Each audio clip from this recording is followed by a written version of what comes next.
Mesdames et messieurs, Yves Blanco Alvarez.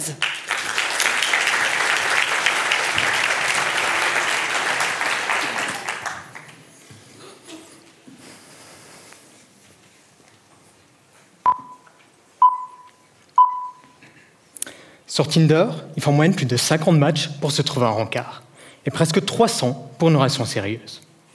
Ça vous paraît pas une perte de temps incroyable? Rassurez-vous, les scientifiques aussi ont beaucoup de mal à expliquer pourquoi nous passons tant de temps à essayer de trouver des partenaires.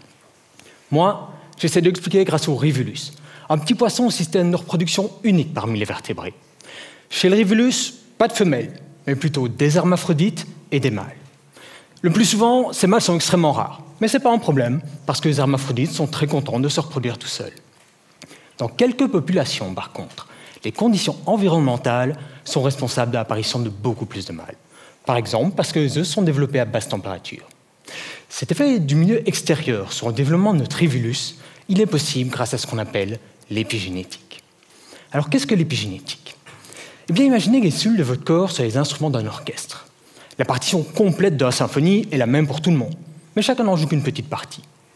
Les flûtes, les violons, les cymbales sont les cellules de vos muscles, de votre foie, de votre cerveau. La chef de cet orchestre, celle qui dit à chacun comment jouer son passage, c'est l'épigénétique.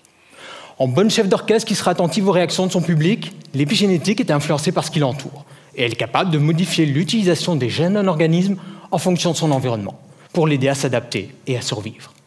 Chez le Rivulus, lorsque l'épigénétique perçoit le froid, elle dit à l'embryon de se développer en mâle plutôt qu'en hermaphrodite. Le but de ma thèse, c'est d'essayer de mieux comprendre ce système de contrôle du sexe. Par exemple, en étudiant les effets d'une molécule qui va venir briser le lien entre température et sexe, ou encore en utilisant des produits masculinisants ou féminisants qui vont m'aider à identifier quel gène fait quoi au moment de la détermination de ce sexe. Alors vous me demanderez, qu'est-ce qu'on s'en fout de savoir comment l'épigénétique produit des mâles chez le Rivulus?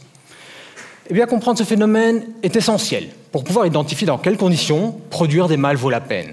Et donc, dans quelles conditions faire l'effort de se trouver un partenaire sexuel vaut aussi la peine.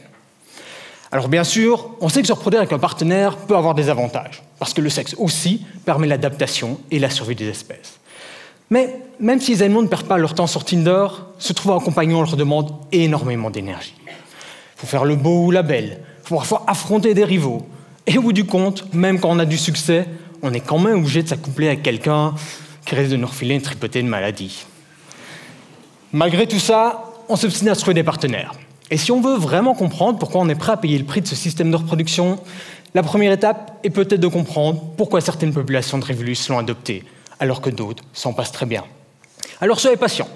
Il faudra peut-être 20 ans de plus, mais on est chaque jour un peu plus proche de l'explication parfaite pour justifier les 35 minutes que vous passez en moyenne chaque jour sur Tinder.